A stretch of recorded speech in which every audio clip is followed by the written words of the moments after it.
কিশোরগঞ্জ ১ আসনের স্বতন্ত্র প্রার্থীর নির্বাচনী কার্যালয়ে হামলা ও ভাঙচুরের অভিযোগ উঠেছে বিএনপি নেতাকর্মীদের বিরুদ্ধে। এতে একজন আহত হয়েছেন। প্রতিনিধি মাহফুজুল হক খান জিকুর তথ্যচিত্রে রোববার সন্ধ্যায় সদর উপজেলার সাদুল্লাচর বাজারে স্বতন্ত্র প্রার্থী মোহাম্মদ রেজাউল করিম খান চুন্নুর কার্যালয়ে এ ঘটনা ঘটে। হামলায় তার সমর্থক জাহাঙ্গীর আলম আহত হন। অভিযোগে বলা হয়েছে, স্থানীয় বিএনপি নেতাকর্মীরা ভাঙচুর ও মারধর করেছে। তবে বিএনপি নেতা শহীদুল ইসলাম শহীদ অভিযোগ অস্বীকার করে বলেন, মিছিলের সময় সামান্য ধাক্কাধাক্কি হয়েছে।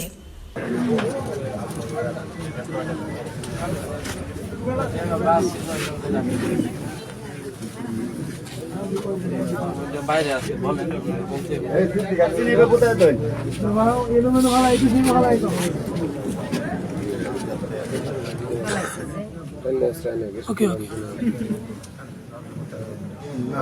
ঘটনার তদন্ত চলছে।